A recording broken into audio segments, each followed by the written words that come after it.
Hello, good morning, and thank you for joining us. This is Atlantic Television Network, and the program is ATN Saturday. It's a very beautiful morning. I just want to wish you happy Easter celebration. Well, ATN Saturday is a syndicated live program of the network featuring conversation on special interest topics. We discuss news, events, and stories with correspondent reports, experts' opinions, and stakeholders' analysis. Now, today, the concept of the show is conversation between the anchor and guest about trending issues through an unscripted format conversation in the studios and virtual means. So today it runs 8 a.m. to 10 a.m. every Saturday morning, and we have a musical, we have fashion, we have food, we have health, we have lifestyles, and as well as topics concerning celebrity performances. For today, we shall look at the following stories, trending issues: soldiers killing, police hand over Delta King Ikolo to military. And we are going to look at the one happening in FCT Wike to complete a mark roads before December. And a Kogi State governor in trouble, FCT High Court tells a tribunal. And party politics, we have 2027 is about Peter Obi, not Labour Party, Kenneth Okonkwo. And abduction, two worshippers kidnapped as gunmen attack church. We're going into politics. Northern senators under fire for not protecting Ninge from suspension. And coming to insecurity, we're going to look at Boko Haram most wanted commander surrenders. On Christianity, we are going to look at Odumeje has turned worship into comedy and said Kisiana Eseri. All right, and then Ninge suspension at Babio's hint on review and the lifting. So we want to embark on a very short break. When we come back, I'm going to introduce the guests we have for this morning, ATN Saturday. Stay tuned.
Every day, our lives are changed by history.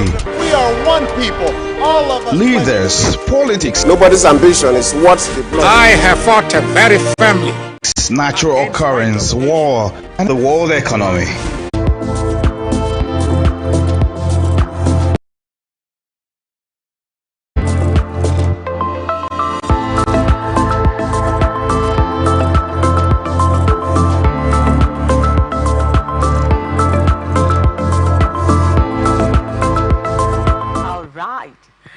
All right, a very good morning to you and welcome to ATN Saturday on Atlantic Television Network. My name is Angel, welcome, popularly known as Angelic Angel on the social media. And now this morning, it is my pleasure to introduce my guests. Before you, I have Barrister Forgiving Makere. He's a legal practitioner as well as a public affairs analyst. Barrister, good morning and good to have you on the show. Yeah, good morning. You're looking good. You're looking good to good. be here this morning. All right. And viewers out there, good morning and happy Saturday. Exactly. And also I have Barrister Living Gifting Jamala. He's also a legal practitioner as well as an analyst. Okay, he's here. Good to have you on the show, Barrister Gifting. Good to have you, Angel. You know, when you called me and you said you are angelic angel, I was waiting to see you. And indeed, the angelic nature reflects. It's in the physical Oh appearance. my goodness, I'm so excited. Thank you so very much. It's gonna be very good outing this morning, you know, having you. I know you people have been voice in this industry and yeah, well known too. So let's look at your views. First of all, we are going to take up the stories in Delta State. Wanted king of EU Clement Ikolo, who turned himself in after being declared wanted for his involvement in the killing of 16 soldiers in Delta community, has been handed over to the military by the police. The development has been confirmed by the public relations officer, Delta State Police Command, Bright Edafe. He is one of the 8 persons declared wanted by the Defense Headquarters in connection with the killing of 17 military personnel in Okwama community. He has turned himself into the Delta State Police Command. The monarch, as you can see him on the TV, was said to have arrived at State Police Command Headquarters at exactly 6:41 p.m. on Thursday to report himself to Police Commissioner Olufemi Abaniwonda. Before he turned himself to the police, the monarch spoke to journalists insisting on his innocence in the matter. And he said, and I quote, "To my greatest surprise, I saw my name on the list of wanted persons in connection with the crime. Let me state here clearly that I have not been able to assess my kingdom to date. I have no hands in the killings. This is a serious crime against humanity, and it is against my faith as a Catholic." The Delta State Police Commander confirmed that they have him in custody right now. The police spokesman in the state, Bright Edafe, confirmed that he is in the custody. Now, I hope you've gotten the stories about this soldier killing. I remember on the March 14th, 2024, we had about the 17 soldiers that were slain who went for peacekeeping in Delta State. And later, we have development stories that say that 8 of them have been declared wanted. And later we saw what Falana said. Falana said it was very condemnable for you to say, declare those people suspect or publish them as a wanted list. But this time around, this monarch who was involved, he said they were allegedly not really confirmed guilty. They said his name was among those people who killed those 17 soldiers who were buried recently. And he turned himself up now to the police command. Immediately he heard it. And before that, he has already addressed journalists and telling them of his innocence and all of that. So I don't know. I want to start from you, Barrister Jamala. First of all, I just want to start from you. I want you to react to these stories going on concerning this monarch who has been on the wanted list of the 17 slain soldiers. I think I will begin by saying that let me use this opportunity to send my sincere condolences to the hierarchy of the military as an institution and to the federal government because Our president is the commander-in-chief of the armed forces. I think the incident of, I think 14th March was thereabout that happened is seriously ought not to have been heard or seen in a society like ours. Having said so, I want to look at the king himself, or having been declared wanted. We are not here to look at the legality of that declaration, so I will just limit myself to the topic so far. The truth is, the king, having declared himself, I will say is a man of honor. I think he has acted noble. But the police declaring, the king declaring himself to the police, and the police thereafter handing him over to the military is where my concerns lies. We operate a constitutional democracy, and generally the military is not ought to be seen in issues that has to do with investigation. I'm aware it is their men that died, and therefore they will they have the moral right to look at those who are involved in whatever. But we have the DSS, we have the police, we have other security agencies that can secretly. But it is primarily the work of the police in the circumstances that we find ourselves to do the investigation themselves. And if the man has voluntarily submitted himself to the operations of the law, the police handing him over to the military is, for me, maybe I will be more educated by my senior here, is what I don't understand, because investigation lies with the police. Okay, now the military is a serious interested party, and therefore their findings in the circumstance, whatever the man comes out tomorrow to be his statement in the military barrack or whatever office they kept him, I think the sincerity of that statement will be questioned. I think the police would have been an constitutionally recognized platform for him to make those informations available. And if there is any trial, the army cannot even prosecute him. They will still bring him back to the police or the state for prosecution. Oh, okay. I've seen your submission right now, but let me now go to you, Barrister Makiri. You're also a public affairs analyst. I want to see your take on this because you've seen the story. It's saying that the police handed him over to the military, and I know that it's within their jurisdiction to conduct investigation, but now they've handed him over to the military, and it's been confirmed right now that he's there. What's your reaction on that? Well, let me say that, and I've said it even in this station before now, that the gruesome murder, the dastardly act carried out by militants or whoever they may be at Okwama, where soldiers on official duties were slaughtered like cows, is totally condemnable in every ramification. I condemn it, and I will continue to condemn it. It's even in the north, where Boko Haram and herdsmen have been operating. We've hardly seen a situation where high caliber of military officers were slaughtered in a particular day, unprovoked, to the best of our knowledge, because the community people, all those who have been speaking, have not presented sufficient provocation to justify in whatever guise the murder of these soldiers. Having said that, because we'll continue to condemn it. If it is an extraordinary situation, and extraordinary situations requires extraordinary measures, my concern is the message that will be sent to the Niger Delta communities. I am from one of those communities. I'm from the Niger Delta. I'm from an oil-bearing community. And we even, some of us who are perceived to be seen as elite by some of these militants, if nothing is done to checkmate and curtail this type of bravery by these persons, everybody's life will be in danger.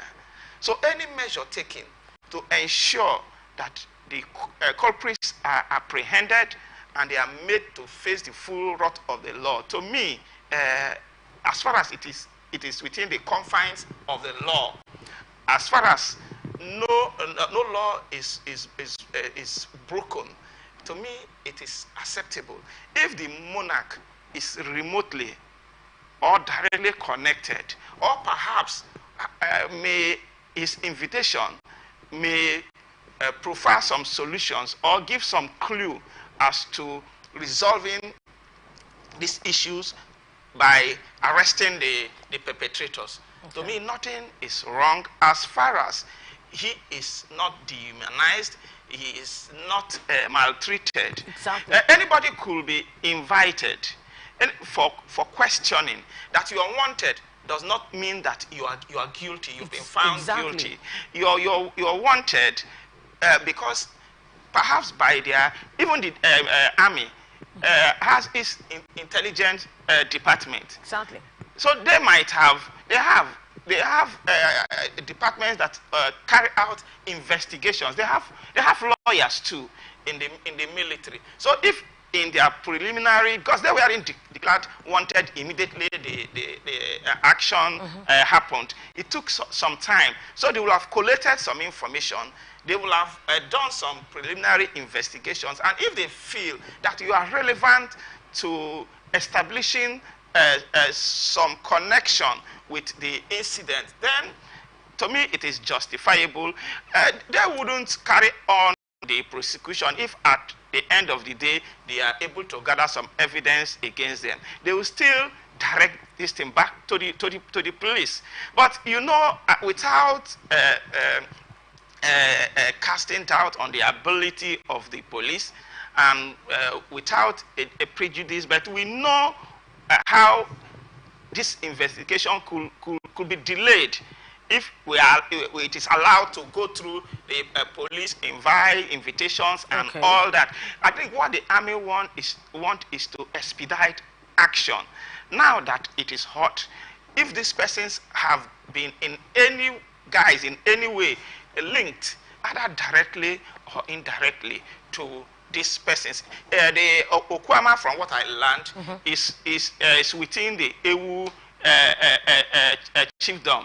Kingdom. Yes. The Ikolo is a clan head, the monarch of Ewu, of which Okwama is part of. So if it is only in that capacity is invited to give some suggestions and profile some solutions, to me it is that I don't see anything wrong. He has not come out to tell us that, oh, I have been maltreated, I have been forced. If we get to that stage, all of us will come out and speak against it. But if it is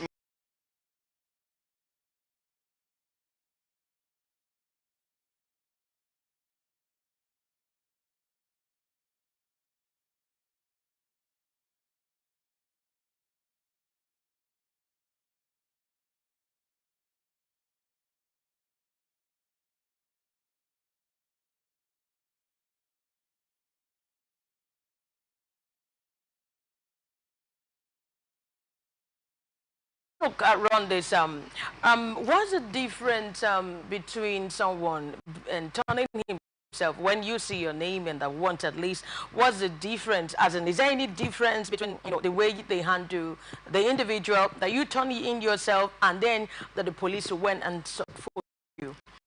Is there any? Let me come to you, Barrister Jamal, just in one sentence, because we have other stories. If a sentence can cover that answer. Okay.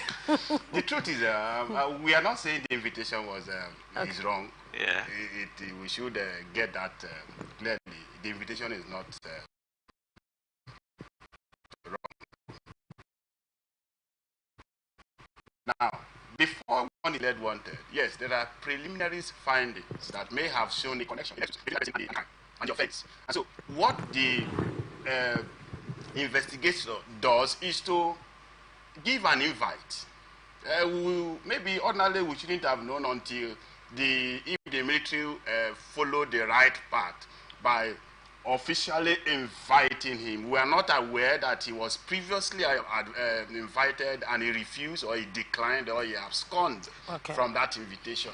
All we heard is that these names have been declared wanted, and that there has to be a procedure to follow.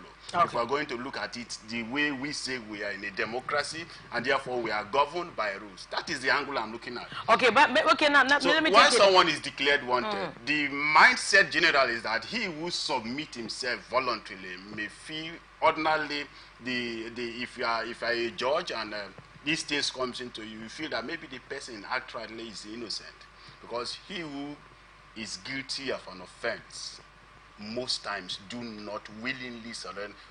In Nigeria, I'm not talking about outside Nigeria, where someone will kill and say, yes, I did it, and hands himself back to the society. All right, okay, that's the much we can take on that stories on the soldiers' killings in Delta State. Now, let's look at what is happening in FCT.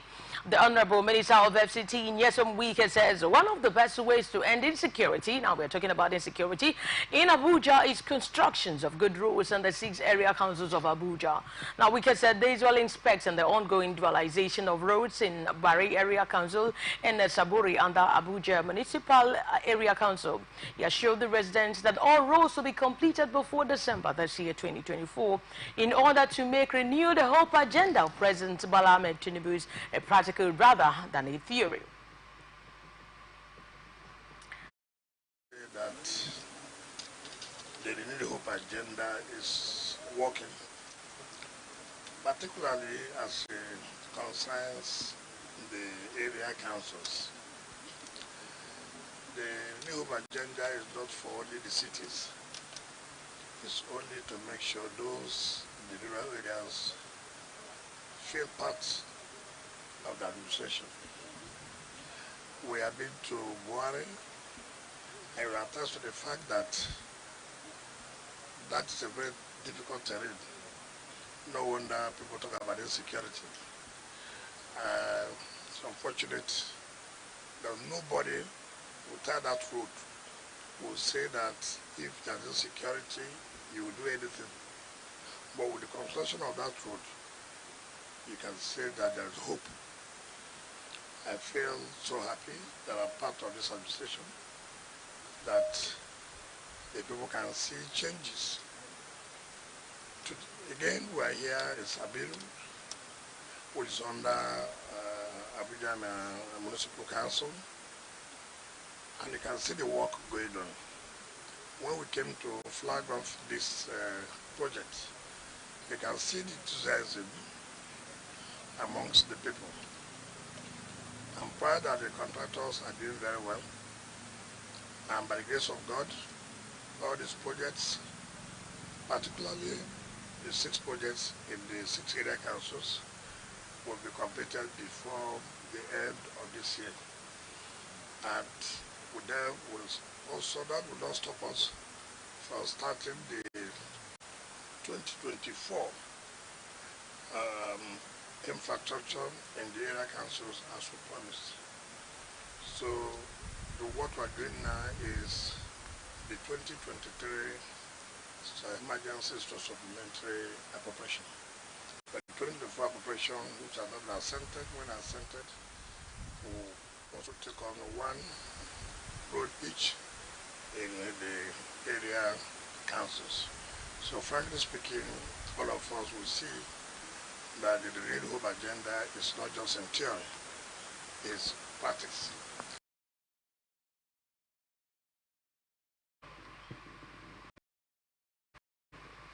All right, he added that 58% was allocated to the capital projects, while 42% was also allocated for the new project to be implemented after the assent of President's Appreciation Statutory Bill. Realistic. It is not, you don't first of all think that you have such a budget for the sake of maybe trying to impress the public. At the end of the day, you'll be asked questions. What about the rules of 1% trillion? What has happened to it? Let me say that I did not say we will not embark on new projects. I said we have allocated 58% of the capital projects to the ongoing projects, and then 42% for new projects, which I said after the assent of Mr. President to the statutory, to the appropriation bill, then we'll start the implementation of the new projects in the 2024 statutory appropriation. And we are saying that it will not be proper to abandon old projects because they are all public funds. And so we believe that projects that have been awarded before we came, and by the mandate of the Sir President, you have to make sure those projects are concluded to a logical conclusion. But that does not also mean that you cannot award, you cannot embark on new projects. So, as I can tell you, it's a realistic budget, and I can tell you once the President accepts to this, full implementation.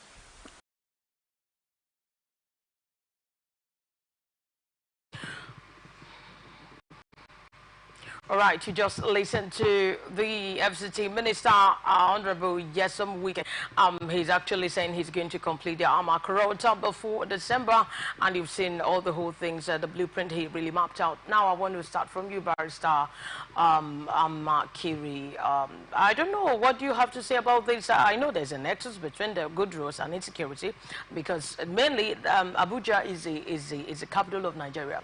Now we hear a lot of abductions, kidnappings and all of that, and we can now say, you know, he happened to be the former governor of River State, and you know how he works assiduously here, you know, to tackle in security as well. And now he's saying that he's taking it now to FCT, that building roads is going to reduce it to the barest minimum. What you can say about that? Opening the areas in Abuja will definitely help in curbing the existing insecurity. It will help to a great extent. I know the terrain of Abuja, particularly the Buhari he made reference to, because I happened to have attended my law school there, and I know how remote that area used to be.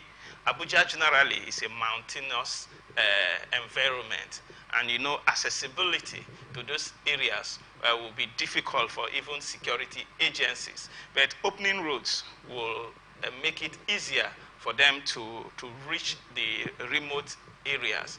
I agree that roads will help in curbing and curtailing insecurities. And it should do whatever it takes to ensure that these roads are completed. The one he's saying will be completed by December should be the existing project, which is said they've allocated about 48% of the appropriated budget to. And also to commence new roads. Roads are very important everywhere, even here in River State, everywhere. Once you open the young man that was killed in Ahoda West last week by security agency, Odereke, General Solution, or whatever they called him. I think one of the things that has been making it very difficult to apprehend him was the area he operated from.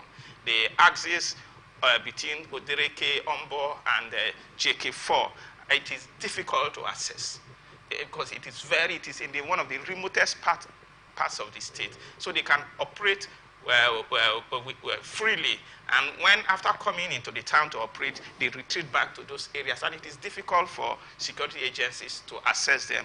Same thing with Abuja. Most of these criminals operate from those remote areas that don't have a road. So opening the roads will help. Having said that, before I end, I will use the opportunity to please beg the FCT minister that as he is working in Abuja, the work in Abuja that he has been saddled with is so enormous, is so big. He should make us proud by working and facing his work there, and also support and allow the state governor to replicate same here by creating the enabling environment.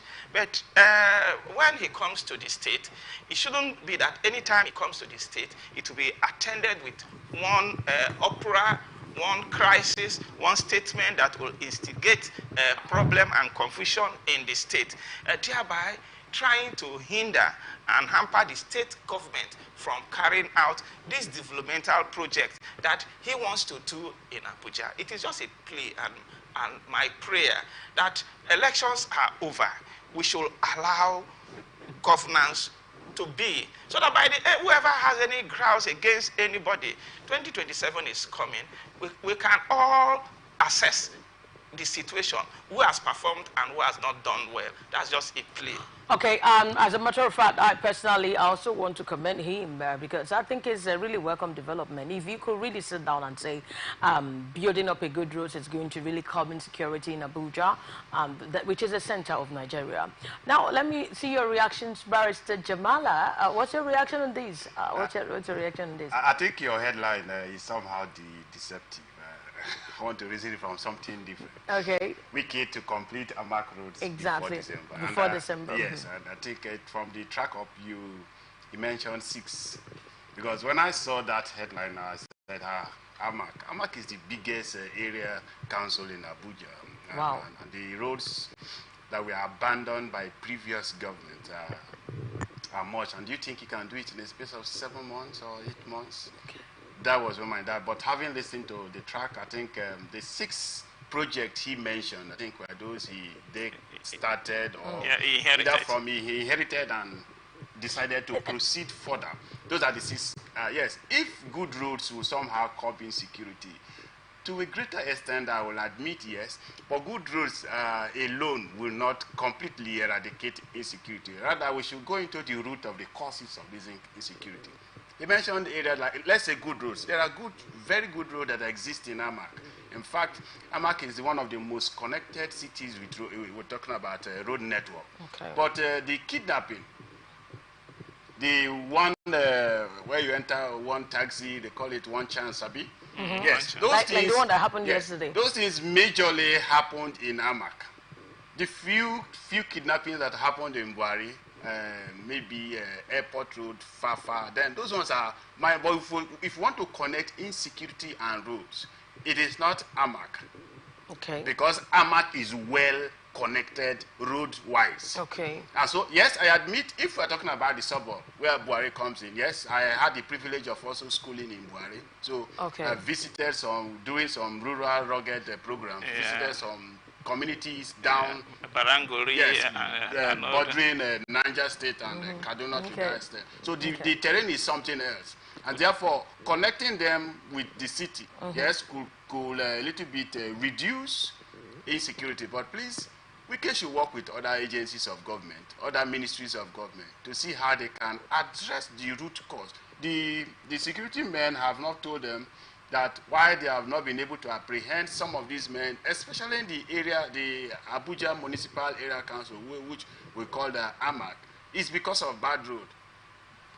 I will not sit here to say that there is no nexus between curbing insecurity with good roads. I will not say so, but we should look more. There are some things that are more remotely, more directly connected to insecurity than the roads we are talking about. And that is going about the welfare of the people, where if you look at the people, if the persons are well taken care of by the government, the chances for them to think negatively are somehow slim.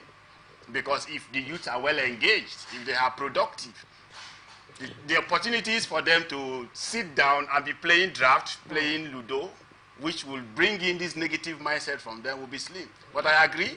Yes, let there be good road. Okay, having said that, I want to chip in something before you run off this topic. And before you chip in something, also, I want you to have this on a man. He said Amak is a very big road. How realizable do you think he can finish it before December? Yeah, I didn't watch. Before answering that, I agree with him when he said that your headline tends to be deceptive because or misleading. Let me not say deceptive, misleading to as we will understand. Because listening to the FCT minister, he said I think what he is referring to is the FCT Federal Capital Territory in general, because he said he was going to do one road each. Okay. I listened to him. Exactly. In one road each in each of the area councils. And I think we have about six area councils, and he said 6 routes. So the route he said he was going to complete shouldn't just be in Amak. Amak is just one of the area councils. If we are to listen to the footage that was played here, now he's in terms of completing within 6 months or thereabout, December, he said. To me, it's feasible. It depends on, and very possible, it depends on the extent that this road will have been done. Remember that he inherited these roads. They are not new ones. He also said it in the footage that it is good to complete existing project. Governance should be a continuous one. You shouldn't abandon existing projects. So he's going to complete those 6 roads. Then he was also going to embark on new projects. So it's very feasible. Some of the roads perhaps might have been completed up to 80% or thereabout. So if they've done their surveys and preliminary investigations, and they think that, and they come to tell us that by December, the roads will be completed, I think it's very possible. All right. Okay. Let's just take it from there, because we also have some disturbing stories coming now from tribunal, from the courts. The hope of Usman Ahmed Obodo to retain his seat came under threat following the testimony of the representative of the Federal Capital Territory (FCT) High Court at the Kogi Election Tribunal that Governor Obodo's affidavit was fake and did not emanate from the courts. Now, the Social Democratic Party and its governorship candidate in the November 11, 2023 Kogi election, Bolitala Yakubu Ajaka, sued Obodo for certificate forgery as part of the electoral matter before the tribunal, which sought invalidation of his election.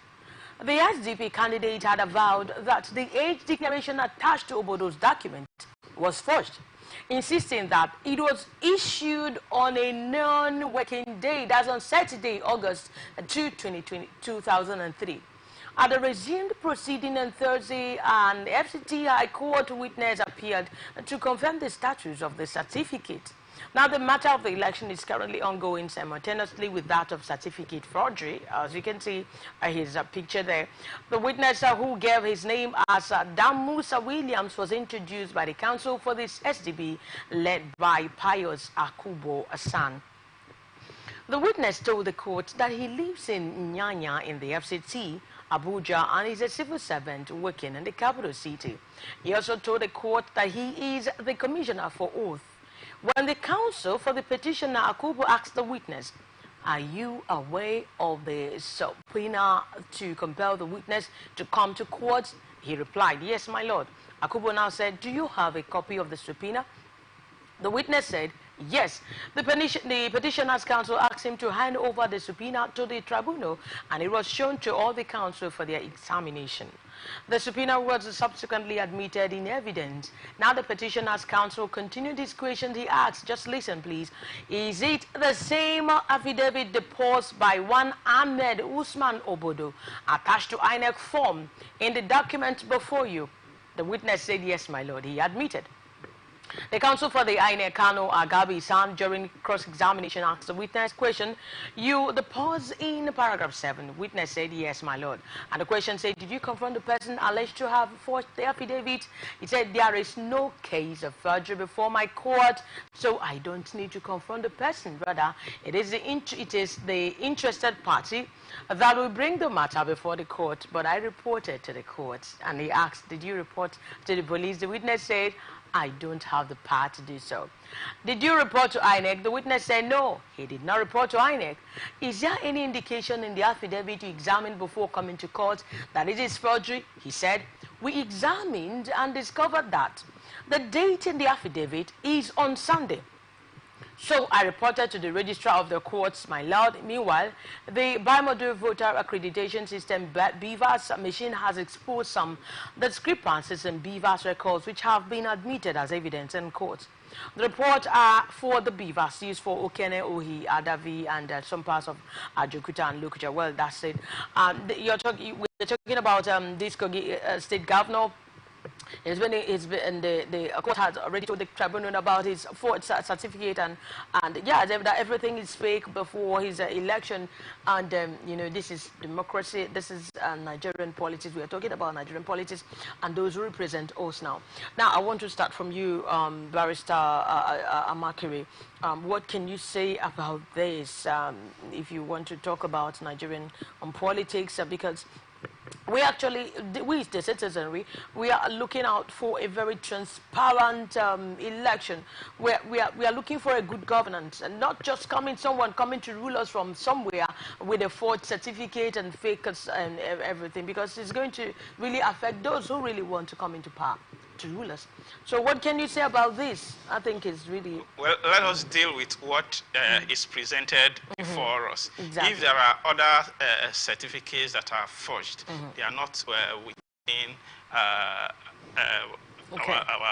they are not presented here for us to see. Okay. And the particular one they've pinpointed is the affidavit of age declaration, wherein one of the somebody, the witness, testified, claiming that he is the commissioner for oath at the Abuja High Court. And on the face of it, I would say that I haven't seen the presentation. What the ground upon which they are saying that it is fake was because it was done on a weekend. They said on a Sunday. But even now, the question that how you ask, the present commissioner of oath, the person who claims is the commissioner for oath at the court, was it a person who was also the commissioner for oath in 2003, because that was when the age declaration was done? Is it the same person? Have they supined the particular commissioner of oath who undertook that particular transactions? What if, I'm just trying to tell you the loopholes that are on this testimony, to say that it could still be disproved, and if challenged very well, and if they present their own side of witnesses, you may find out that what you are seeing may not actually be as strong evidence as it may. It could be both ways. What if the mistake of dating was done by the commissioner for those who signed it?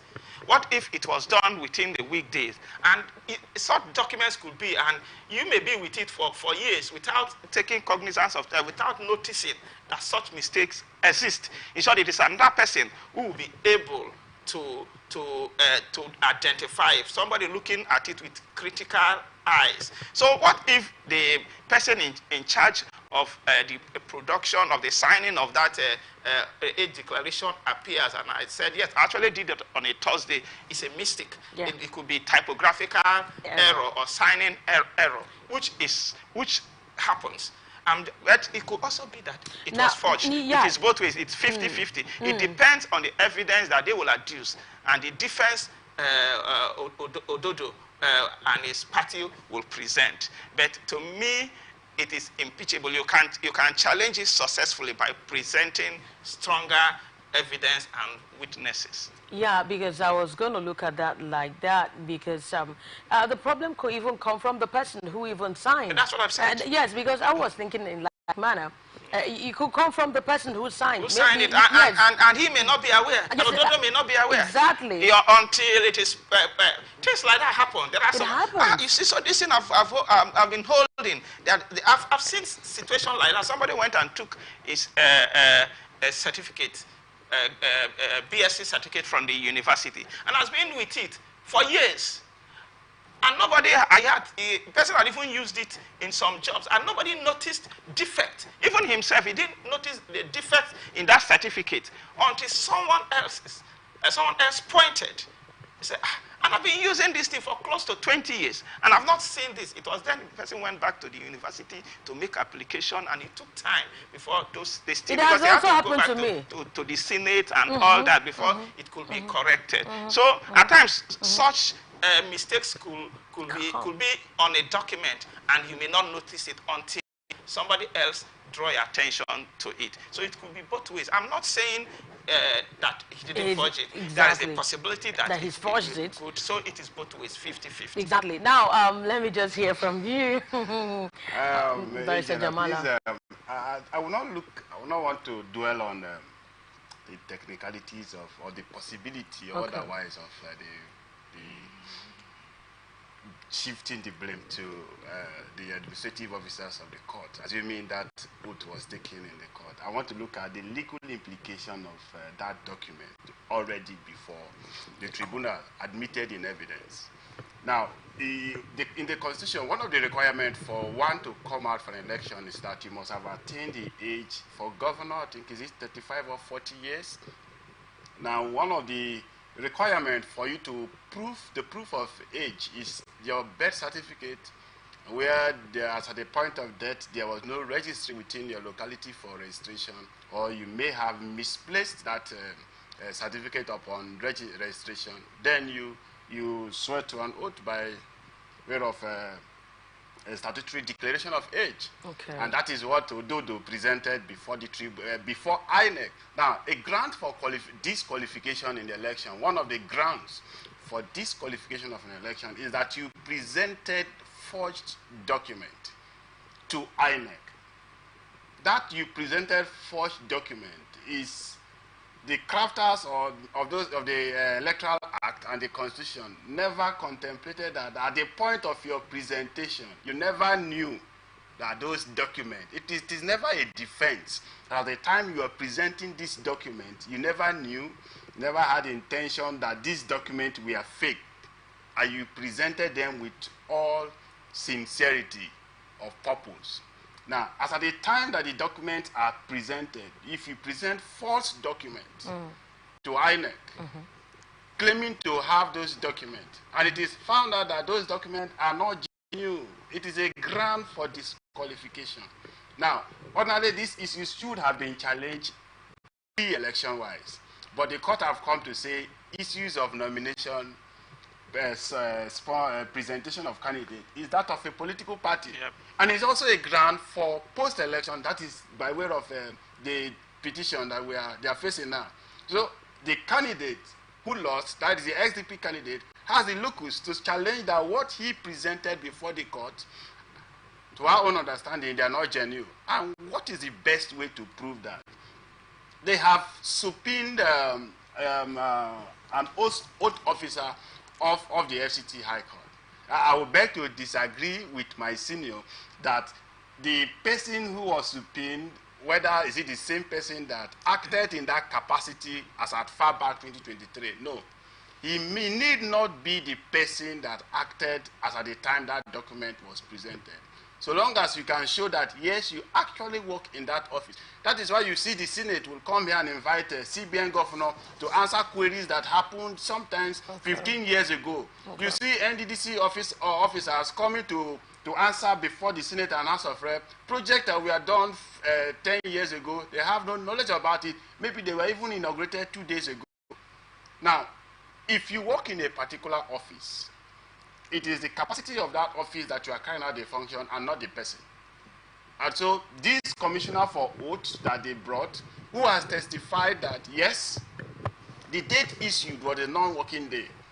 And as at the time, like in Rivers State now, if the date of issuance is a problem, because we have electronic way of filing things, I can comfortably sit in my home on a Sunday and a Saturday and do those things. But at that time in the FCT, do they have that procedure going on? If the date is actually an issue, unless they bring another witness, like he said, subpoena whoever they want to subpoena, it may be the chief registrar of the court to say, yes, the date was an omission, but that omission cannot be corrected at the moment. It ought to have been done prior to the presentation. So I agree that the heading is apt. Governor is in trouble.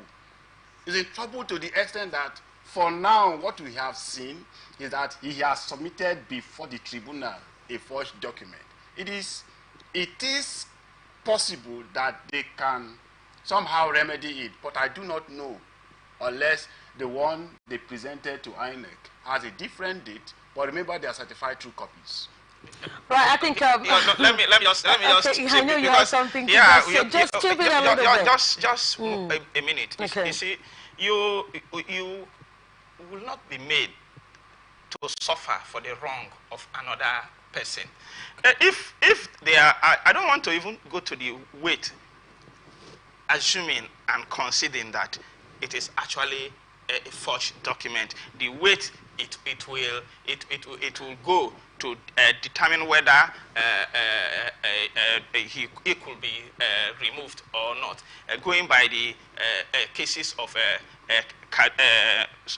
Plateau and the Supreme Court decision in Plateau governorship election and that of Kano, where the major concern of the Election Petition Tribunal should be not about the nomination of the candidate, but for you to prove that you actually won the election, as the eligibility and qualification of a candidate should be that of the party. If you have anything as such to disagree, it should be pre-election, pre-tribunal and pre-election matters. But I don't want to go into the nitty-gritty of that. But looking at the face of the document we have before us, if you say it is forged, to qualify as a forged document, one, it will not have emanated from the court. That is, it was not done at the court. You forged it. It has no relationship to do with the court. If they are telling us that this document is not that of our court, the commissioner for ODAT endorsed that document had never worked in the court, then the weight will be strong. But if this thing is a document of the court, if the officer that signed that document, that endorsed that document, that processed that document, was a staff of the court, and if inadvertently he had made a mistake, why should Ododo be made to suffer for a mistake that he wasn't aware of? So to me, if they are saying it is forged, then forgery should be that we didn't produce his document at all. Okay. Maybe maybe it's the Ododo that. Yeah, just staying in his house, but forging it. So it has nothing to do with the court. To do with the court. But if it came from the court, the officer that signed the document is that of the court, and the mistake of the dating is that of the court. So why should I suffer for it? Okay, so that means that now they have to prove it beyond reasonable doubt. That it is from the courts that this one came from. Yeah. So he didn't get it from elsewhere. Yeah, because the law looks at the intentions. Okay. Not just the form. Okay. Not just the form. All right. You understand? Yes. So why should I suffer for something a crime I have not committed? All right. Anyway, that's the much you can take on these. We wouldn't want to. That's actually what you can take on these. We want to embark on a very short break. When we come back, we're going to go into party politics. We're going to see what Kenneth. Okay, I don't know. I don't know if you're listening to what I'm saying, because I said we want to embark on a short break right now. When we come back, we're going to look into party politics. What Kenneth Okonkwo said, he said 2027 is about Peter Obi, not Labour Party. Now, this is the story we're going to take when we come back on a very short break.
We're glad to have you back, dear viewer, on Atlantic Television Network, and the program is 18 Saturday. With me here, I have Barrister Mark Kiri here. He's also a public affairs analyst, and Barrister Jamala.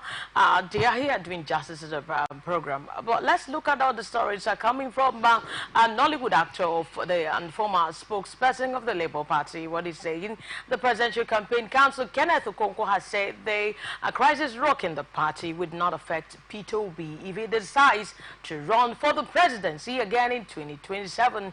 We all know who this man is, Kenneth Okonkwo. Now, speaking in a recent interview in Arise TV, he said Peter Obi represents a new Nigeria regardless of any political platform he is contesting. Owen. He said that 2027 is about P2B, not about Labour Party. And the one who is bringing P2B on the table is bringing the new Nigeria, a new third for us, absolute victory. When you come to elections, you talk about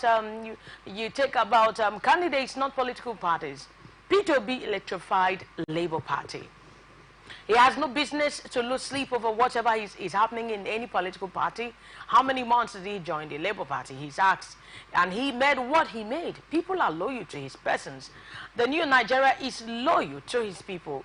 As you can see that Kenneth Okonkwo, the former Nollywood actor and spokesperson of Labour Party with P2B, he's actually saying that this 2027 that is forthcoming is about P2B, not Labour Party. And of course, you know, recently there is a problem in Labour Party, you know, heavy problem in Labour Party.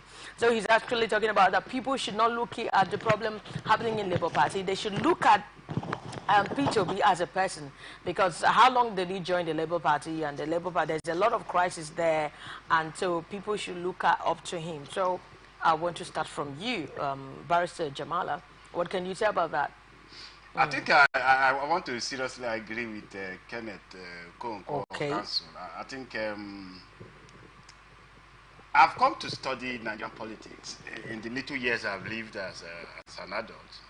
Looking from 1999, I may have some limited knowledge of what transpired, but I think from 2023, which I somehow find myself following Buhari, when Buhari is coming to Port Harcourt, the stadium will be filled, down to the time of Goodluck Jonathan. Yar'Adua was brought in by way of party. Then he tried to establish himself that no, I am of that person that I am. I have the good intentions to develop the nation, but may so rest in peace. Life cut his administration short, and Goodluck Jonathan came in. Also through the by that vacuum created by nature. Then in 2011, the fresh air. It's all about the person again. The Goodluck personality also helped him with some other factors, looking at really ethnic-wise. Minority, non-minority, and other factors on the table brought him up in 2011, but he was unable to maintain that in 2015, and he conceded defeat to the APC, to the Muhammadu Buhari, who, when the APC came together, it was an amalgamation of some interest coming together, but they were looking for the force. Okay. The force was not in the name of the party. The force they were looking for was a person that the masses can reckon with and say, yeah, this is a personality we can trust. And from their own permutations, they brought out a man who has been losing election, but was consistently having not less than 8 million, 10 votes. And so by their own calculations, if they can add his 8, 9 million, 10 million followers to their own, no matter how minute it is, and I think it worked for them, assuming things went right. Let's agree that things went right. It worked for them. Now, coming to 2023, again, the APC, by their own calculations again, brought out someone they believe is somehow respected, has a personality in some other areas. Let's bring down P2B. P2B joined Labour, left PDP for Labour Party. Okay. Labour Party has been in existence prior his coming to Labour Party. But Labour Party never won an election in any of the states, not even a seat in any of the House of Assemblies. But P2B came, and let me borrow his word, electrified the party. The force that is behind or has been behind Labour Party, not those who are dragging for leadership. Okay. Those, the Apapa group and the Abure group, Okay. not those dragging for. The force that has been behind Labour Party is the name P2B. Okay. And whoever, for all the youth, the first-time voters that voted in the last election, voted because of the name P2B. And not because of, but it is a platform. Since we do not have the law that allows for independent candidature, he needs a platform. So if P2B leaves Labour Party today because there are unseen hands in the party who are trying to destroy by all means, and so if it becomes so feasible that the 2027 election is not possible for him without legal hurdles, if he continues to stay in that room, he moves to another room, the followership will still move to that same room. So it's not all about the party. Okay. Now, what's your take on this, Barry?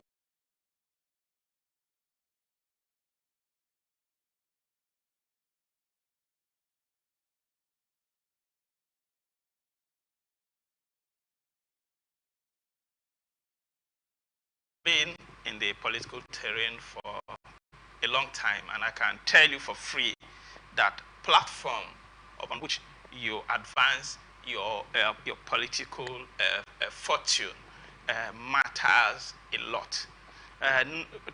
Up till today, nobody has emerged as a president of Nigeria without coming from a very formidable political platform. One of the greatest undoing of Peter Obi was the weakness of the platform upon which he was sponsored for the presidency. The time upon which he will have built the party to make it strong, all attributed and contributed to his performance, emerging third in the presidential election, despite his seeming acceptability. Buhari had tried before now, just like my brother here mentioned, on his own. He did it under ANPP, APP, CPC, but because those platforms weren't strong enough, he had a charisma until he had to join forces with the AD, ACN axis, and ABGA and other political parties that made it a formidable party before he was able to become the president. Tinubu was able to win because of the amalgamation of these forces, not just because of Tinubu's personal charisma, which he also has. What P2B has, other people also have. So by the platform upon which you advance your fortune, upon which you are sponsored, will go a long way. Kenneth Okonkwo and those supporting P2B will be doing him a great disservice if they feel that they will wait until few minutes or few months to elections and they will adopt a platform and they will expect to win the presidential election in Nigeria. That will be a tall dream that to me will still be met with possible failure. If they actually want to contest the election and make input and impact, then they should start now to build the platform. One of his greatest undoing was the structure. Because you may win overwhelmingly in an area, but if you don't have presence and spread across the country, you are winning overwhelmingly in the southeast and possibly south-south will not give you victory. And let me also come to add that the factors that were prevalent in 2022-2023 that went for Peter Obi may not be the same factors and indicators in 2027. The times have changed. So let them not live under the delusion or the presumption that, oh, Peter Obi is overwhelmingly loved by people. Things are changing. You know, the paradigm might have shifted. You understand? And the factors may not be the same. People might be looking for another, if they are minded for change, another form of Messiah that may not be Peter Obi. So they need to go to the drawing board if they actually want to contest seriously. But I know that it will be very difficult. if they want to wait until dying meat, from what Kenneth Okonkwo is saying, this is not movie acting. It is politics. And politics, you have to do a lot of boardroom calculation and mathematics, not just come up and say, oh, we will win. Okay. Well, I don't want us to deliberate much on that because he said that... you know, there's always a right of but there's something he said here. He said that you cannot, considering the history of Nigeria as politics, yes, that there's no way you can emerge as a president without coming from a formidable part. I agree to an extent. Okay. To the extent that, yes, let the platform be known. When P2B entered Labour Party, that was when Labour Party became into limelight. Okay. I agree that they shouldn't wait. Kenneth Okonkwo never said we are going to stay till maybe after 2-3 months to the election, then we migrate. But they are still checking whether or not the seeming problem that exists in Labour Party can be corrected. But if they continue to wait, I know that dream will not come true because the problem will continue to fester. Because on their unseen hands in Labour's crisis that we currently are having now in Nigeria. Okay. But the truth be told, the structure, if we are to talk about structure, if they are talking about structure to manipulate, then maybe that is when you require so many hands on it. But if elections were to be conducted the way we desire, if elections were to be conducted the way we see other developed nations conduct their own elections and we emulate, then I think what happened in 2023, if we were to tell ourselves the truth, it was not all about the structure per se. Okay. I don't know the structure we are talking about. I believe structure in politics is all about the people that will vote for you. Okay. But if it is persons that will man security for the votes, that those votes will not be transferred to another person, then maybe that is what the Labour Party missed in 2023. Okay. Because the youth voted, the first time has voted, went home, thinking they have won their areas. Nationwide, there was massive turnout for the unknown. But what came out? Why are we dissatisfied with the election? If you look at the National Assembly election, the results somehow materialize with the intentions of the persons. Okay. Because this is the first time we are having a National Assembly that is so mixed in political parties. I thank God you are admitting that. And that is why INEC will keep asking us the question, why are you saying we failed on one hand? On the other hand, you are praising us. Good. Is it because of the National Assembly election? Good. The presidential election, the Supreme Court has spoken. I agree. All right. Anyway, let's just take it there. A lot has to be done, not just about him alone. Even party, I think whether in the Labour Party or not in the Labour Party, I think they need to re-strategize. They need to, play the right politics. Let's look at the main politics. What is happening in a Northern youth group under the aegis of the Arewa Defense League they found that the attitude of the Northern senators who allegedly failed to protect Senator Abdul Ahmed Ningi. Of course, you know what's happening from suspicion over the allegation of 3.7 trillion naira budget padding. Now, the group has called on President Bola Ahmed Tinubu to distance himself from the Senate insertions and budget padding. According to the group, the continued silence of the president will imply consent and will not be good for his government.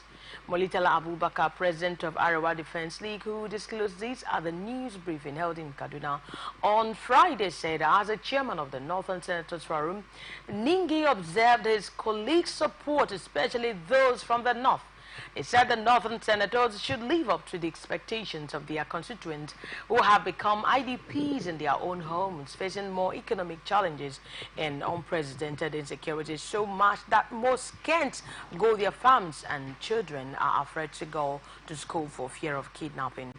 He said with all the woes of insecurity, banditry and kidnapping, for ransom among several setbacks that Northern Nigeria experienced, the Northern Senators Forum should have been more concerned about a lopsided budget and use their number to influence more for the region. And he said, we call on the President Bola Ahmed Tinubu, like later President Umar Yar'Adua and former President Muhammad Buhari, to speak out and distance himself from the Senate instructions and pardon, he said. Molitala further explained that if Nigerians fail to act fast, the suspension of Ningi might be a kite-flying act to test the ground for more grievous acts against the majority of Nigerians, which may spell doom for Nigeria. We're talking about politics here. Watching Northern Senator Said under fire for not protecting Ningi from suspension. So, are you listening to the story? I don't know what you can say. I just want to start from you, Barrister Ama Akere. What can you say about what is actually happening and the complaints coming from this? If in Nigeria we don't do away with sectional, tribal sentiments in politics and governance, then the much needed progress and development we are needing will continue to elude us. You shouldn't cite somebody because he's from your place or he's from your section of the country. I have discussed this issue of Abdul Ningi suspension and his utterances, his outburst in respect of the budget which he claimed was padded. He said, oh, that what was presented and approved by the Senate was 25 trillion and not 28. That was his allegation. So I did a quick Google and search without reference to any. I just did a Google and I went through a series of the presentations and what was approved. After I heard him mention 25, that they didn't know how 3-point-something trillion came into the budget, that it was not approved by the National Assembly. I did my search and I discovered that what the Senate passed and approved and assented to by the President was 28 trillion or thereabout, as against the 25 he was making reference to. So if you allege, you should prove. I was waiting for him to bring a contrary evidence to show that that was what he was saying was what the Senate National Assembly passed. But he never did. So I don't know how and where he came about the padding of 3-point-something trillion naira. And if he had goofed, if he had made mistakes, and he was suspended for that, why should the Arewa Youth Forum or whatever, there are reasons for saying that the Northern senator should have supported him was because he's from the North. Was because he was the chairman of the Northern Senators Forum. Not because what he said was right or wrong. That why will the Northern senators support his suspension? And these are the same persons that will now stand tomorrow and say, oh, Nigeria is not developing. When all you care about is a sectional, tribal, ethnic politics, not who can deliver the dividends of democracy, not who can perform. To me, we've been retrogressing a lot due to this aspect of our politics. Exactly. We should go beyond who comes from my place and go to look out for who can perform, who can deliver, whether you are a Muslim. I used to tell people that I will vote for a native doctor. I'm a Christian. I will vote for a native doctor that has what it takes to govern, where the economy will thrive, where security will flourish, where good governance will bring to bear. I will go to my church well, and I will not indulge in things that will make me go to hell. But if I bring a bishop or someone from my place, because it's from my place, and he couldn't govern well, the society will suffer, and I will also suffer. So my political inclination and support is not based on where you come from, or your religion, your tribe, your color. I am imploring Nigerians that we should get to that stage. I heard the Senate President say yesterday that he will soon be recalled, but it is just to deter others, to serve as deterrent to others who will want to bust out utterances like this without cross-checking their facts. I've gotten your own opinion. Like he said, I hope you listen to him. I think I agree with you. I agree with you, Barrister Amakere, because I would like to vote for a Muslim, not just because I'm a Christian. If you're credible and if you can deliver, if you can really meet to the needs of people, because all we want is transparent. All we want is someone who can really, give us what we want, not someone who is going to. So if the Northerners are saying, why is it that you people, because we are the Arewas, you didn't want to share us, you don't want to protect us, I think there's a problem there. That's where we are looking at. So I don't know what you can tell about that. Yes, I agree. When something is done, we shouldn't be speaking on the angle, on the perspective of ethnicity, religion. We shouldn't be speaking generally on sentiments. Exactly. But rather we should look at the issues and address them squarely. Yes, I agree the Arewa youth spoke, but I think their reasons, intentions for speaking the way they did was somehow myopic to the extent that they were only limited to their own circle. Ningi, as a senator, yes, he came from a particular area. He represents that area, but he's a senator of the Federal Republic of Nigeria. And therefore, if the suspension of Ningi should be questioned, the process, the procedure should be questioned, it shouldn't be on the aspect that he came from the Arewa side of Nigeria. That is what I will not subscribe to. Okay. But again, let me say this. Ningi said the budget as presented by the president and as passed by the Senate, the practical budget was 25 trillion plus, but the approved budget is 28 plus. Now, he said, he went further from our own findings. He went further to say 25 point something trillion in the budget were actually allocated to some projects, some expenses, some items to be expended upon. But 3.2 trillion or 7 trillion also cannot be traced to a particular item on the budget. In other words, figures were inserted, but we are not allocated for, whether it is for recurrent, whether it is for capital project. Those figures were not allocated to project. I think I have that list. Yeah, some of the items in list, constituency by constituency. That's why some will come and say, in my constituency, I have about 6 billion naira project to execute. Now, that is the angle the Senate should be looking at. Now, the Senate hurriedly suspended Ningi. The question that legal minds ask is that, does the Senate have the right to suspend a senator of the Federal Republic of Nigeria representing a senatorial zone?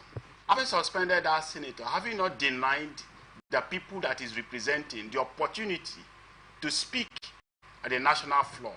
That is the question that Arewa should be asking. Arewa youth should be asking.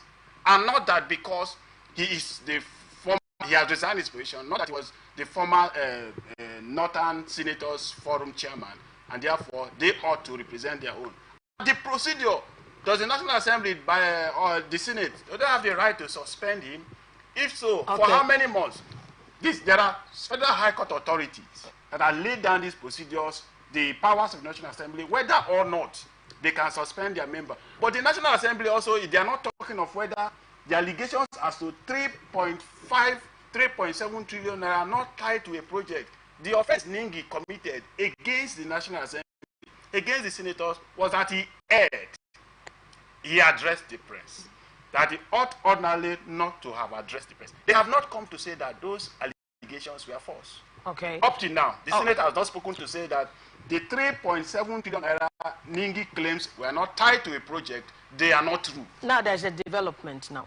And let's look at the development. What Akpabio said, regarding the Ningi suspension. The Senate is set to recall Senator Abdul Ningi PDP Bauchi Central from his 3-month suspension. It has been learned. Now, Senate President Godswill Akpabio discloses while answering questions from reporters on arrival from the Inter-Parliamentary Union IPU meeting in Geneva, Switzerland. Akpabio said the Senate will soon review the 3-month suspension is on Ningi for claiming that the 2024 budget was allegedly padded with the sum of 3.7 trillion naira. Ningi had on Thursday, a later written by his counsel Femi Falana gave Akpabio 7 days to recall him or face legal action. Akpabio now told reporters that even though he has not seen the said letter, it is already receiving due attention. He said the matter will be resolved like a family affair and hopefully Ningi will return to take his seat earlier than expected. Akpabio, however, said it is a parliamentary decision and he said, I have not seen the letter yet. But Senator Ningi is one of us. I mean, what is suspension? I believe that in a few days he will join us. So there is no problem. It will be resolved amicably. The Senate is a family. Now, this is coming from Akpabio, the Senate. He's talking about reviewing and lifting of Ningi suspension and that. So, and Barrister Makri, do you have anything to say on that? Yeah, I've already made reference to that. I learned, I heard from him.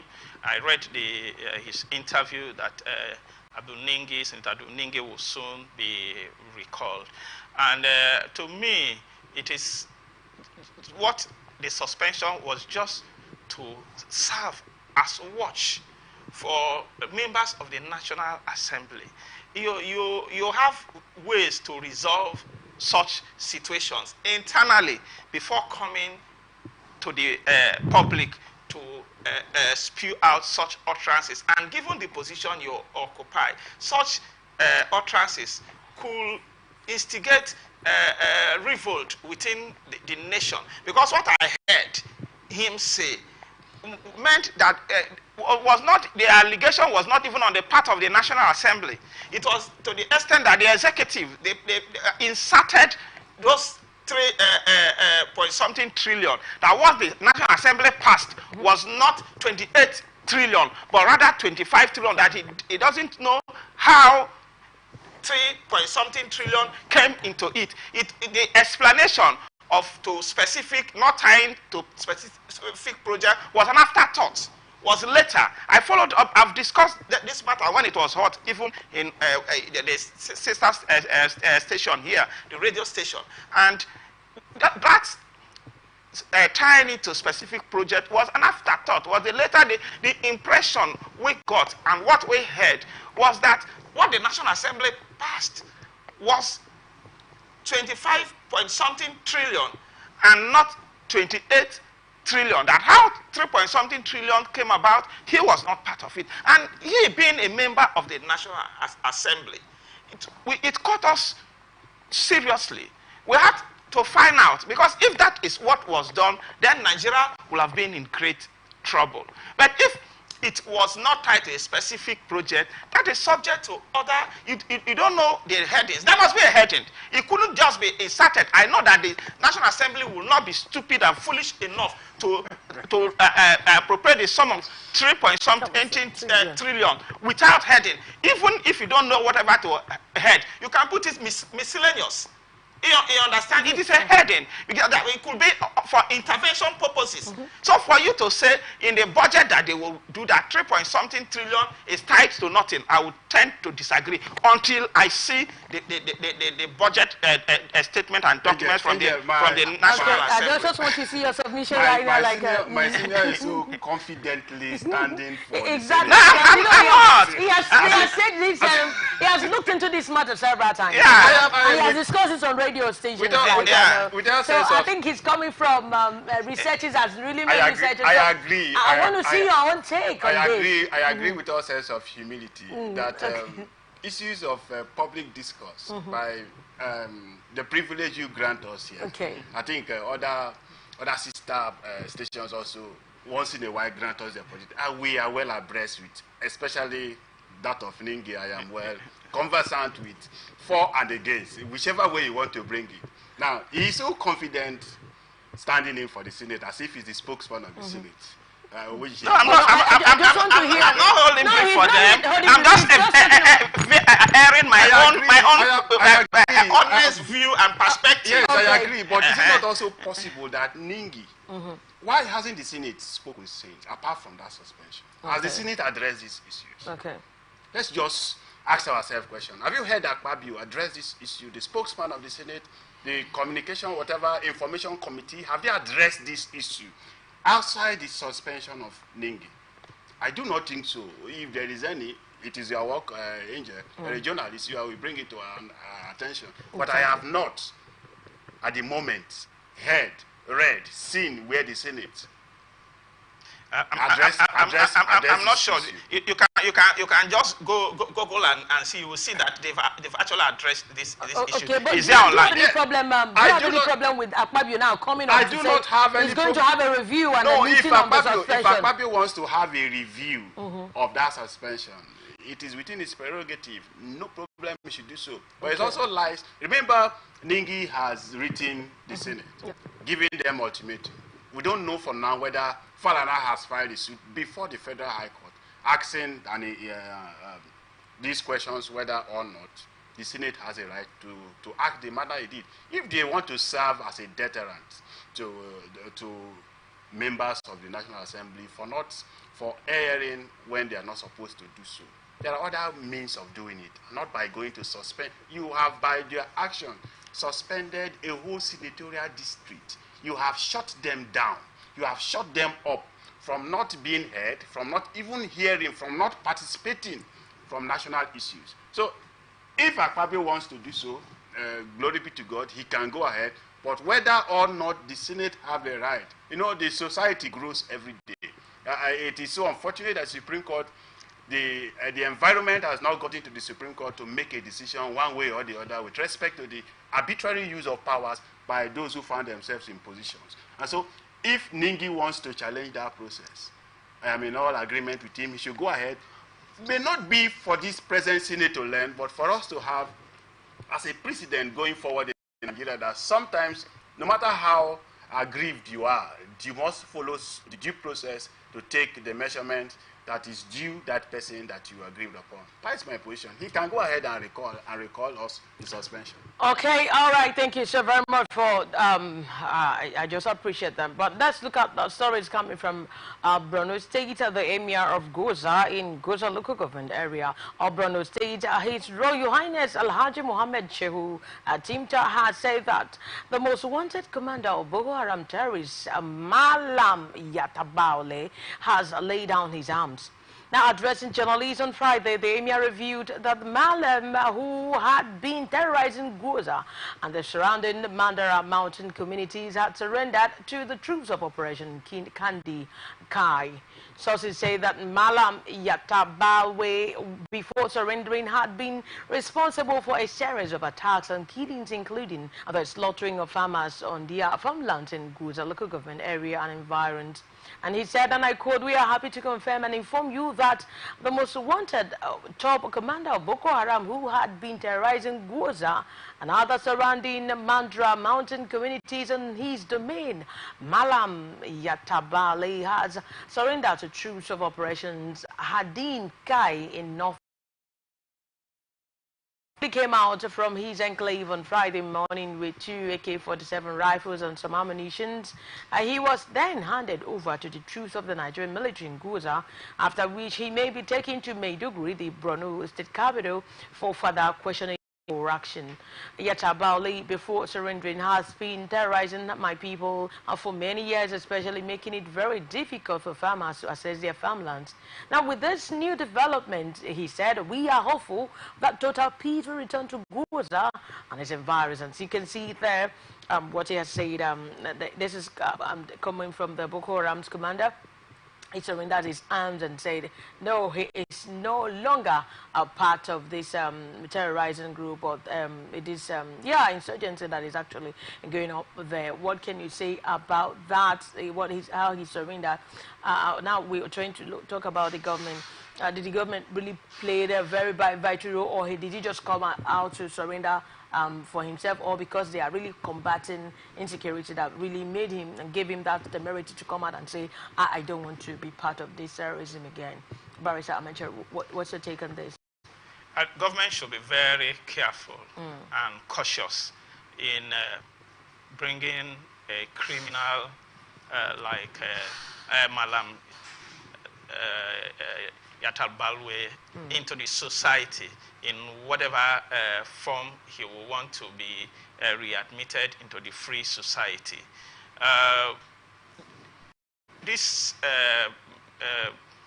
headsmen or bandits or whatever you call them, Boko Haram, who fight and kidnap people, kill people without any justifiable reason, not fighting for any particular cause.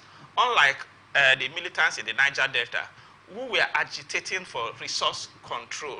They had a defined purpose. They have a defined agenda. The reasons many of them took up arm was for inclusion in governance on how things are done in their area. It's unlike these people whose in trade is for business purposes, profiteering. They kidnap and make money. And perhaps the security agents with the bombardment that is currently ongoing are closer to him. He wants to seek for solace. He wants to seek for cover. He has appeared with just 2 AK-47.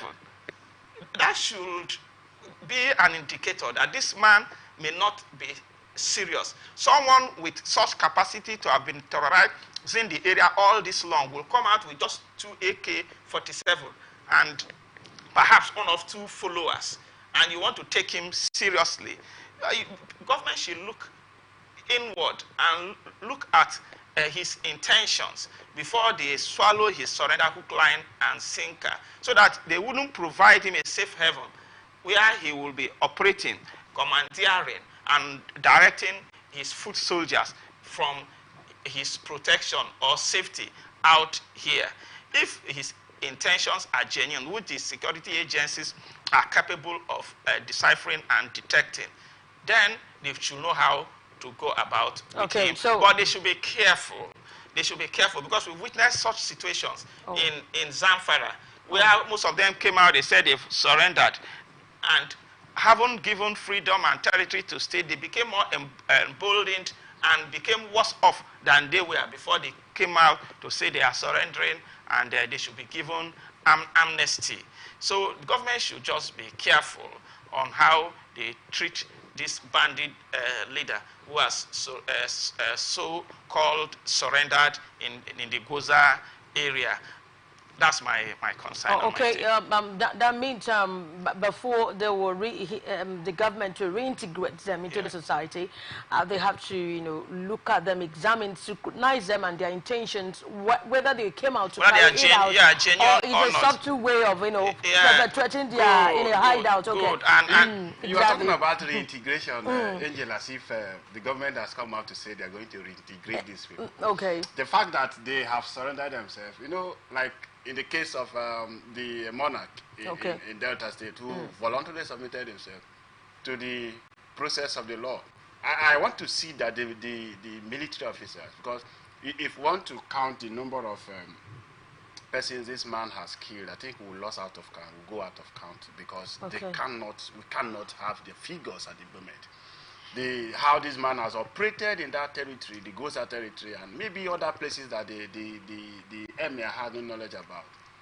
Now, for whatever reason, whether his intentions are genuine or real, for whatever reason that have made this so-called terrorist commander to come out to voluntarily submit himself to security agencies, it shouldn't be a decoy for them to make and talking about reintegrating him. He should face the law.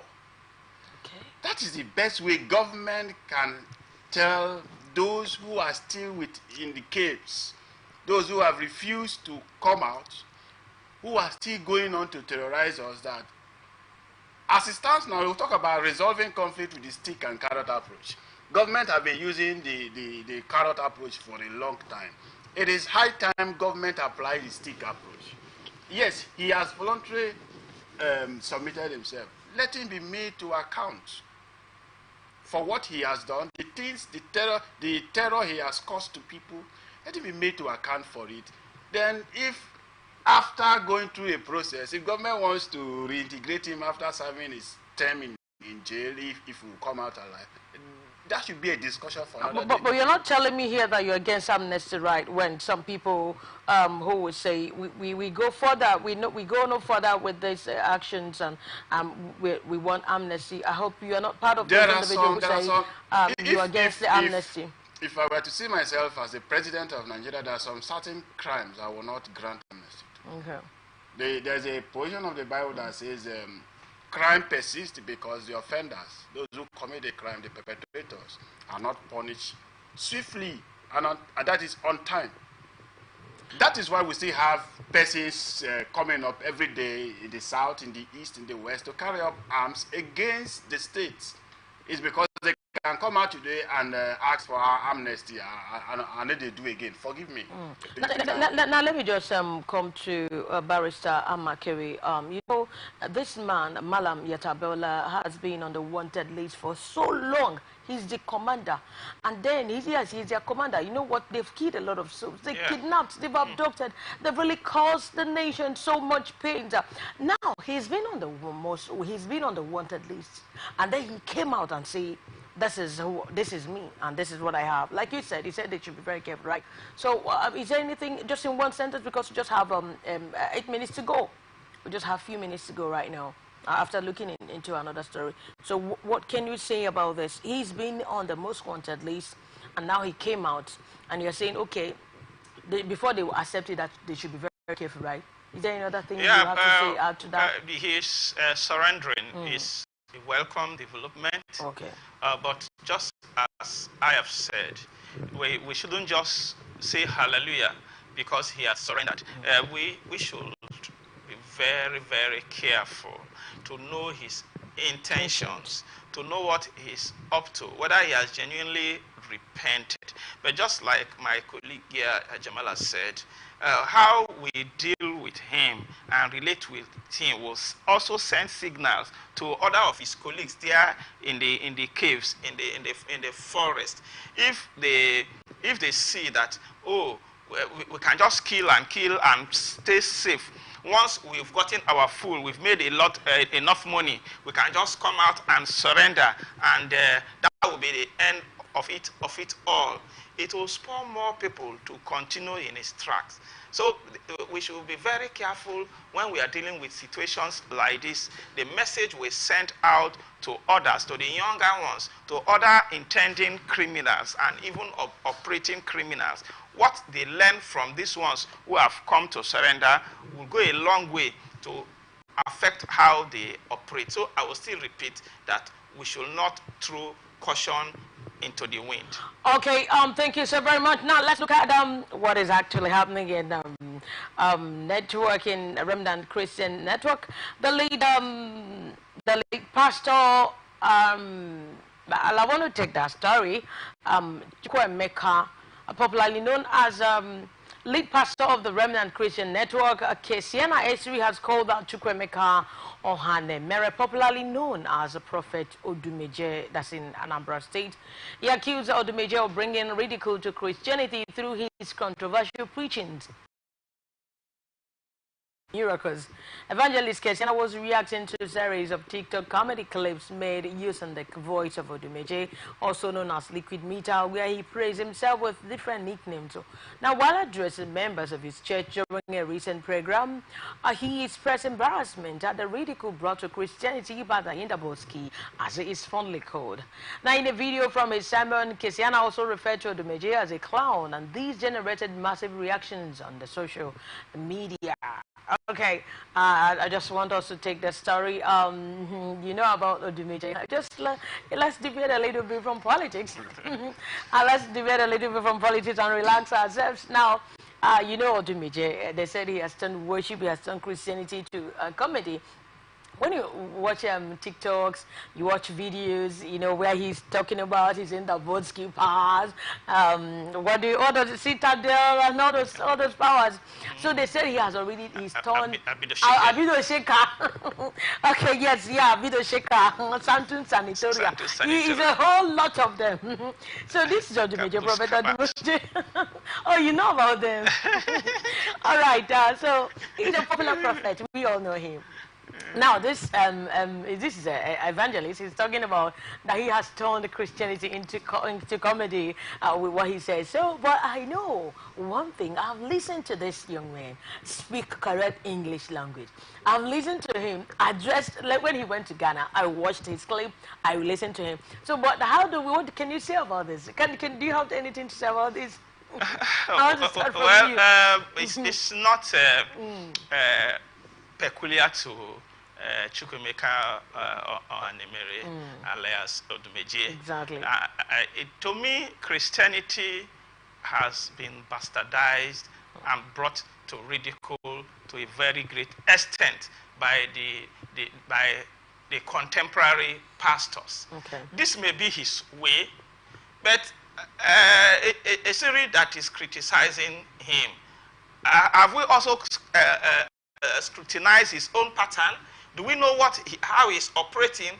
That he's not wearing suits like him. You know, that was a problem TB Joshua had with other Pentecostal pastors. You know, they have a stereotype, a prototype of what they want a Pentecostal pastor to look like. So if you don't do in their pattern, they feel, oh, you're wrong. You understand? But to me, I see a lot of deviation from mainstream Christianity, from even the revered pastors, that if we mention their names, they will say, oh, you touch not my anointed. So why are they touching Odumeje? Exactly. Why are they particular? Because he's not speaking good English like them. You understand? Well, they stand on the pulpit and they say, oh, I went to so place and did crusade. One somebody that challenged me died, and people are clapping for him. And this man is calling Abido Sheka, and you are criticizing him. When your pastor, your revered Pentecostal pastor is killing people, and he claims that he kills people, and it does not ring a bell to you. His method may be crude. It may be comic. But that is what we've reduced Christianity and Pentecostalism into. You understand? I watch and listen to pastors and I cry. What they need you to do is just to dress well. You understand? Speak good English, and people will not find fault in what you are doing. If Odumeje refines his pattern, speaks good English, dresses well like their prototype pastors that we want to be, and hide some of these things that he's saying, they will cheer him. So to me, it's not peculiar and particular to Odumeje. That is what we've reduced Christianity into. Okay, now let me just hear from you. I am always very, a little bit reserved when it comes to issues of religion. The Bible says, judge not. That is where I want to start with the Kesen series. Okay. Having the temerity to judge Odumeje, whether it's a pastor or not, who called. But there is a portion of the Bible that says to who he called, he justified, glorified, right?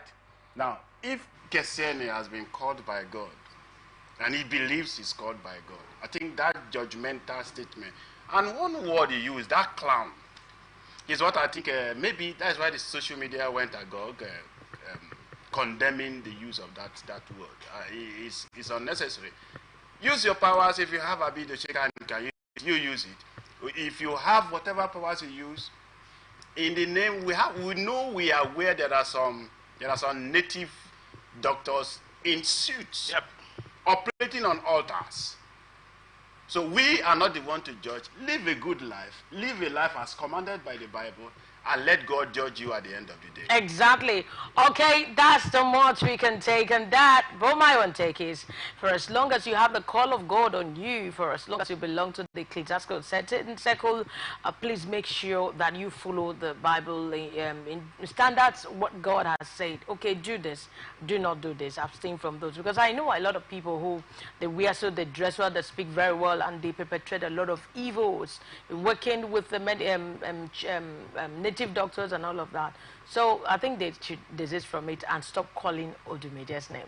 Maybe that might be his method of, preaching the gospel, so no one can say it.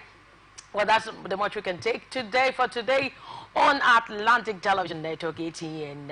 Saturday, I want to thank you so very much, Barrister, for giving Makibi. You've been a very wonderful personality here. Yeah, thank you once again for having me here.